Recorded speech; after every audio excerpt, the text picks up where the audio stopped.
उत्तर प्रदेश के चुनाव में आज तीसरे दौर का मतदान जारी है और आखिरी राउंड उसका एक तरह से समझ लीजिए चल रहा है। 2 घंटे की वोटिंग अब बाकी है, लेकिन 3 बजे तक का जो आंकड़ा है उसमें यूपी में 48.81% वोटिंग हुई है। अलग अलग इलाकों के जो अपडेट्स हैं हमारे सामने, उसमें अब पंजाब भी देखिए। पंजाब में जो 3 बजे का आंकड़ा है वो 49.81, लेकिन यानी कि लगभग 50% वहां पर वोटिंग हो गई है। अब 2 घंटे का मतदान और बाकी है। हालांकि यह आकलन 3 बजे तक का है।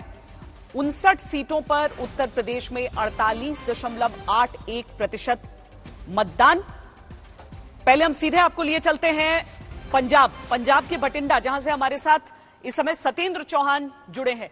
सत्येंद्र, अधिकतर जगहों पर आज के दौर में हम देखते हैं कि आमने सामने की टक्कर रहती है, लेकिन पंजाब एक ऐसा राज्य है जहां पर बहुकोणीय मुकाबला है और सब कुछ पेचीदा लग रहा है, लेकिन लोग उत्साह के साथ निकल रहे हैं, तो यह संकेत भी अच्छा है। जी देखिए, जहां सुबह की बात करें, सुबह तक पंजाब काफी पिछड़ रहा था और सुबह जब तुलना हो रही थी तो पंजाब में पहले घंटे में 4% मतदान हुआ था और यूपी में 8 उससे ज्यादा मतदान हुआ था। लेकिन जैसे जैसे समय बदला, धीरे धीरे देखिए, जहां पर भी मैं कैमरा दिखा रहा हूं लोगों की कतारें आपको दिख रही हैं और अभी भी ये बठिंडा का रूरल इलाका है और आप देखिए अभी भी जो मतदान करने वाले लोग हैं वो बड़ी तादाद में लोग घरों से निकल कर आ रहे हैं और ऐसा लग रहा है कि जिस तरीके से मतदाताओं में जोश है कि ये पिछला रिकॉर्ड तोड़ सकता है। 3 बजे तक 49.81 यानी कि 50% जो है पार हो चुका है फिलहाल इस वक्त तक। और 4 बजे के जो अब नतीजे आएंगे वो कहीं ना कहीं चुनाव आयोग की प्रशंसा करने के लिए काफी है, क्योंकि चुनाव आयोग ने लोगों को काफी जागरूक किया था। इसके साथ ही अगर राजनीतिक माहौल की बात करें तो श्वेता, पहली बार ऐसा देखने को मिल रहा है होशियारपुर या फिर गुरदासपुर, एक आध जगह को छोड़ दें, छिटपुट घटनाओं के अलावा कहीं पर भी कोई हिंसा नहीं हुई है, कहीं पर भी चुनाव में कहीं तनाव देखने को नहीं मिला है। सब जगह स्मूथली जो है स्नेहपूर्वक जो है पूरा ये चुनाव चल रहा है। हालांकि नेताओं की बात करें तो नेताओं की बयानबाजी जारी है और इस समय भी जहां पर मैं खड़ा हूं, देखिए मैं आपको तस्वीरें दिखाने की कोशिश कर रहा हूं कि यहां पर अभी भी मतदाता लाइन में लगे हुए हैं। तो कुल मिलाकर पंजाब का जो ये मुकाबला है दिलचस्प और रोमांचक है और जब तनाव ना हो, किसी तरह की कोई क्रिया प्रतिक्रिया ना हो, तो उस समय कहीं ना कहीं ऐसा लगता है कि जो नतीजा है वो भी कहीं ना कहीं चौंका सकता है, क्योंकि मुकाबला जो है 1-2 पार्टियों में नहीं, 3 पार्टियों में नहीं, 4 पार्टियों में नहीं, 5 जगह पर अलग अलग तरीके से मुकाबला हो रहा है।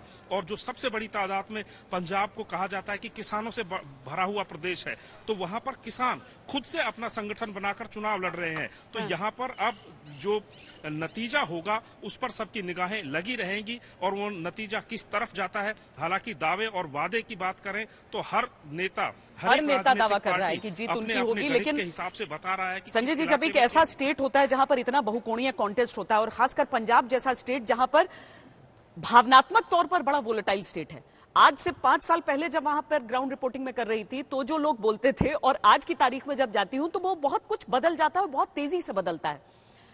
एक आंकड़ों का बाजीगर अगर मैं आपको कहूं तो होने के नाते कितना मुश्किल होता है ऐसे स्टेट में उन आंकड़ों को इकट्ठा करना, बताना कि यहां पर ये होने वाला है। नहीं श्वेता, स्टेट का मामला नहीं है, मामला है नेचर ऑफ कंटेस्ट का। हाँ। इस बात का जिक्र हो रहा है बार बार कि बहुकोणीय मुकाबला है। जितना बहुकोणीय मुकाबला होगा उतना मुश्किल हो जाता है, उतना चैलेंजिंग हो जाता है वोट का आकलन करना, किस पार्टी को कितनी सीटें आएगी इसका आकलन करना। मैं छोटे से उदाहरण के द्वारा बताने की कोशिश करूंगा। अगर एक ही पार्टी चुनाव लड़ रही होती तो सारे के सारे पोलस्टर्स, उनके प्रेडिक्शन एकदम ठीक होते। एक ही पार्टी चुनाव लड़ रही है, जैसे ही 2 हो जाते हैं तो चांसेस 50-50% है चुनाव जीतने का, तो आपकी चैलेंज जो है वो बढ़ जाता है। जितनी पार्टियां, जितना मल्टी कॉर्नर कंटेस्ट होता है उतना मुश्किल होता है। और ऐसे राज्य में जहां 2-3 पार्टी तो दमदार हों और 2-3 छोटी छोटी पार्टियां हों जिनको छोटे छोटे वोट आएंगे, मतलब 2-4-5% वोट आते हैं, ये और भी चैलेंजिंग कर देता है। इससे भी बड़ा चैलेंज पंजाब का एक और है। पिछली बार जो पार्टी नहीं थी, इस बार वो पार्टी मैदान में है। मैं अमरिंदर सिंह का जिक्र कर रहा हूं। अमरिंदर सिंह पिछली बार कांग्रेस में थे, अब वो कांग्रेस छोड़ अपनी नई पार्टी बना लिए हैं, तो उनका आकलन कर पाना और भी मुश्किल होता है। तो सचमुच श्वेता, पंजाब तो एक नाइटमेयर है पोलस्टर्स के लिए।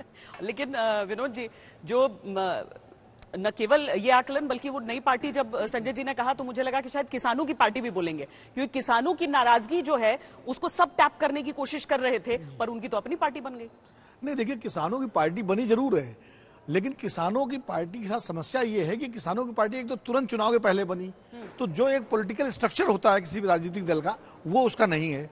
दूसरी बात यह है कि जब आप आंदोलन करते हैं तो सारे लोग एक साथ हो जाते हैं। अभी मान लीजिए किसी मोहल्ले में अगर किसी बाउंड्री वाल बनवाने को लेकर आंदोलन हो तो पूरा मोहल्ला एकजुट हो जाएगा, लेकिन जैसे वो इशू सॉल्व हो जाएगा तो सबका पॉलिटिकल बिहेवियर बदल जाता है, फिर जिसको जिसको जहां वोट देना होता है। यही किसान आंदोलन के साथ भी है कि किसान आंदोलन के दौरान तो सारे इकट्ठे थे।